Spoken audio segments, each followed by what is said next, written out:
गुरुर्ब्रह्मा गुरुर्विष्णु गुरुर्देवो महेश्वरा गुरुर्साक्षात् परं ब्रह्म तस्मै श्री गुरुवे नमः।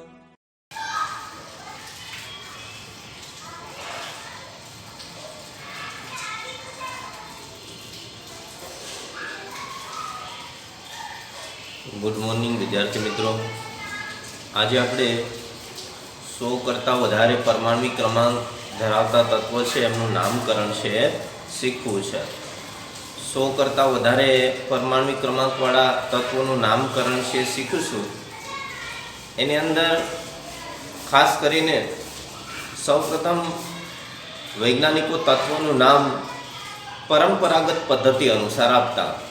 તો તત્વનું નામકરણ પરંપરાગત પદ્ધતિ અનુસાર કરતા એટલે કેવી પરંપરાગત પદ્ધતિ અનુસાર કરતા?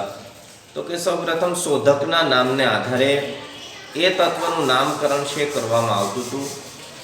આઈયુપીએસસી એને સમર્થન છે આપતું અને એને આધારે એ તત્વના શોધકના નામ પરથી એ તત્વને નામ છે આપી દેવામાં આવતું। પરંતુ એની અંદર લાંબા ગાળે ઘણા ગૂંચવાળા છે ઉત્પન્ન થયા।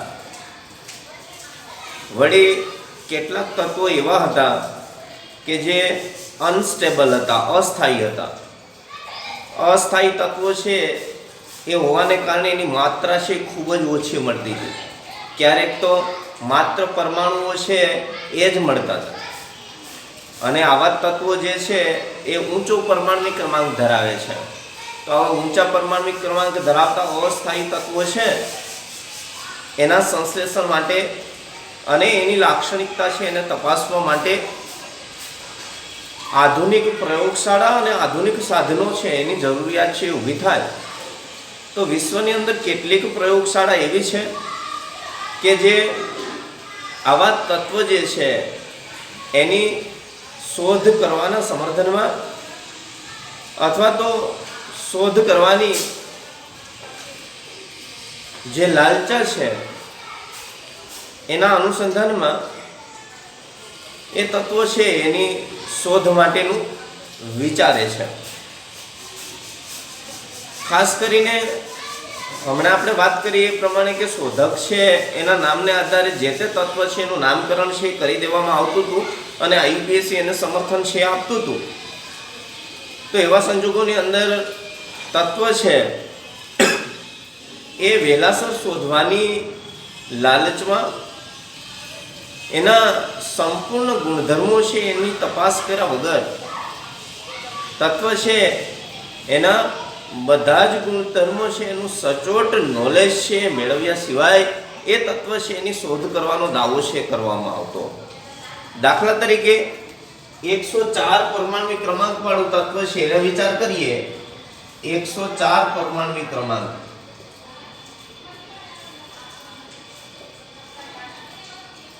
તો 104 પરમાણ્વિક ક્રમાંક ધરાવતું તત્વ છે એની શોધ કરવાનો દાવો છે એ બે દેશોએ કર્યો।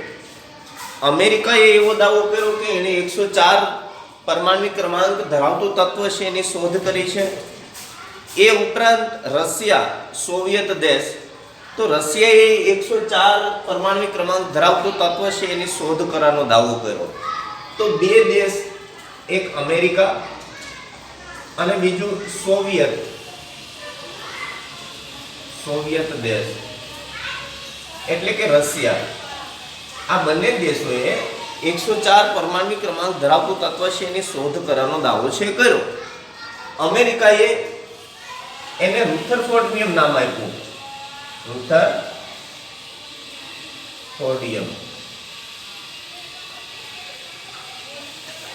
તો અમેરિકાએ એને રુથરફોર્ડિયમ નામ આપ્યું, જ્યારે સોવિયત દેશ રશિયાએ એને કુર્ચાટોવિયમ નામ આપ્યું।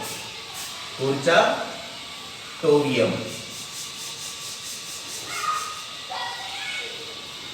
હવે સોવિયત દેશ રશિયાએ જે 104 પરમાણ્વિક ક્રમાંક ધરાવતું તત્વ છે એની શોધ કરવાનો દાવો છે કર્યો, તો એ દાવો છે ખોટો થયો।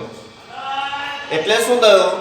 એ દાવો ખોટો ઠર્યો તો દેશ જે છે એના નામને લાંછન આવે.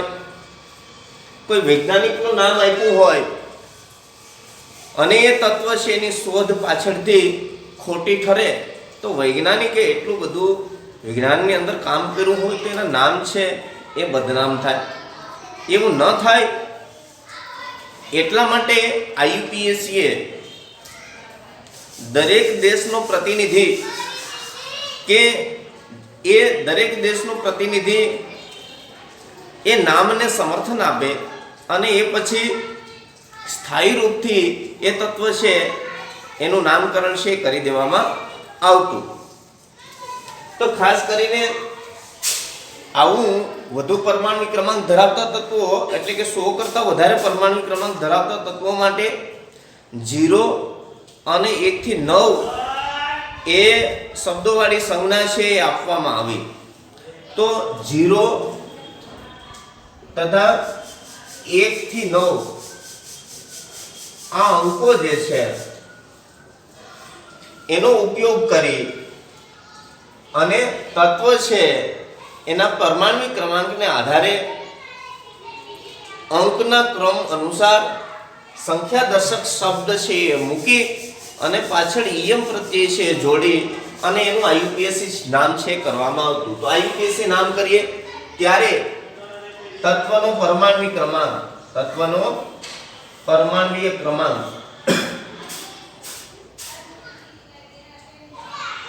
તો તત્વનો પરમાણુ ક્રમાંક છે એના અંકોને ક્રમમાં સંખ્યાદર્શક શબ્દ મૂકી પાછળ EM પ્રત્યય જોડવામાં આવે.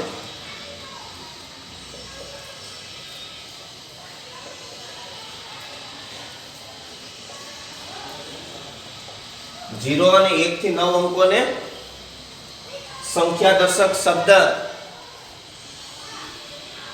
મૂકી તત્વનો પરમાણુ ક્રમાંક દાખલા તરીકે 111 છે તો 111 એટલે 1 1 1 એ અંકોને ક્રમમાં એટલે 1 માટે સંખ્યાદર્શક શબ્દ કયો થાય, પાછો 1 માટે સંખ્યાદર્શક અને પાછો 1 માટે સંખ્યાદર્શક શબ્દ.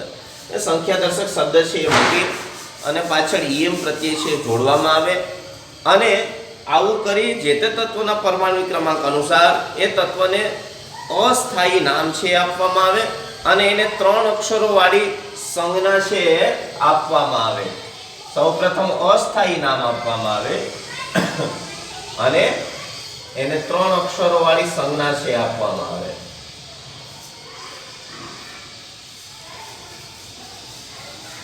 પછી એ તત્વ છે એના ગુણધર્મોની સંપૂર્ણપણે ચકાસણી છે થઈ જાય એ પછી એને સ્થાયી નામ આપી દેવામાં આવે. એ પછી સ્થાયી નામ આપવામાં આવે.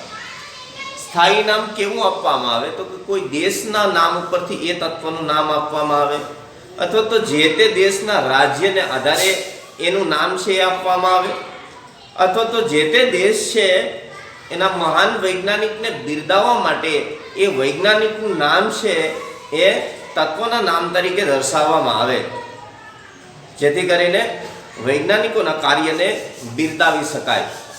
આવું કર્યા પછી IUPAC છે એમને કાયમી એટલે કે સ્થાયી નામ છે આપી દે. ખાસ કરીને આપણે જ્યારે તત્વના પરમાણુ ક્રમાંકને IUPAC નામ આપવું છે ત્યારે 0 અને 1 થી 9 અંકો જે છે એના માટે કયા સંખ્યાદર્શક શબ્દ છે એનો ઉપયોગ થાય છે એ આના માટે ખૂબ અગત્યનું છે. તો 0 માટે નીલ સંખ્યાદર્શક શબ્દ છે એનો ઉપયોગ કરીએ છીએ. નીલ એની સંજ્ઞા છે n. 1 હોય તો એના માટે અન એની સંજ્ઞા છે u. 2 હોય તો એના માટે બાય br બરાબર એની સંજ્ઞા છે b. 3 હોય તો એના માટે ટ્રાય અને એની સંજ્ઞા છે t. 4 હોય તો એના માટે ક્વાડ QUAD ક્વાડ સંજ્ઞા છે q. 5 માટે પેન્ટ સંજ્ઞા છે p. 6 6 માટે હેજ સંજ્ઞા છે એચ, હેજ સંજ્ઞા છે એચ. 7 માટે સેપ સંજ્ઞા એસ. 8 માટે ઓક સંજ્ઞા ઓ. 9 માટે ઇન ઈ ડબલ એન સંજ્ઞા ઈ. તો આ રીતે 0 અને 1 થી 9 અંકો છે એને સંખ્યા દર્શક શબ્દ વડે દર્શાવવામાં આવે. ખાસ કરીને આપણી પાસે 101 પરમાણુ ક્રમાંક વાળું તત્વ હોય તો 101 પરમાણુ ક્રમાંક વાળા તત્વ માટે આપણે IUPAC નામ આપવું હોય તો 1 માટે શું તો કે અન, એટલે આપણે અહીંયા લખવાનું અન. 0 માટે તો કે 0 માટે નીલ, તો અહીંયા નીલ લખવાનું. પાછું 1 માટે તો કે પાછા 1 માટે અન, તો પાછું અન લખવાનું. અને ઈયમ એટલે કે IUM ઈયમ પ્રત્યય છે જોડીએ છે, બરાબર. અન નીલ અન ઈયમ, બરાબર. હવે અન માટે યુ હતો, નીલ 0 માટે એમાં એન હતો અને પાછું અન માટે યુ હતો. તો આની સંજ્ઞા પ્રથમ અક્ષર લઈ લે તો યુ એન યુ, એની 3 અક્ષરો વાળી સંજ્ઞા છે બની જાય, બરાબર. એવી રીતે 101 પછી 102 103 એમ જુદા જુદા પરમાણુ ક્રમાંક વાળા તત્વો છે એનું IUPAC નામ અને 3 અક્ષરો વાળી સંજ્ઞા છે આપણે લખી શકીએ છીએ. બાકીના તત્વો જે છે 101 પછીના એનું નામકરણ છે એ તમારે સંકેત પદ્ધતિ અનુસાર આપવાનું છે, બરાબર. ઓકે.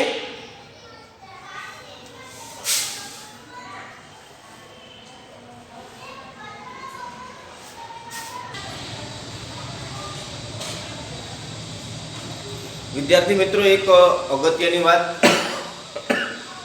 કે અત્યાર સુધીમાં 112 પરમાણુ ક્રમાંક સુધીના તત્વો છે એની શોધ છે થઈ ગઈ છે. કેટલા? 112 પરમાણુ ક્રમાંક સુધીના તત્વો.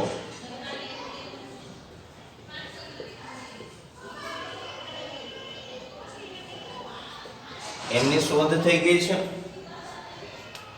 114 અને 116 આ બંને પરમાણુ ક્રમાંક વાળા તત્વો છે એની શોધ પણ થઈ ગઈ છે. 114 પરમાણુ ક્રમાંક વાળા તત્વ તથા 116 પરમાણુ ક્રમાંક વાળા તત્વ છે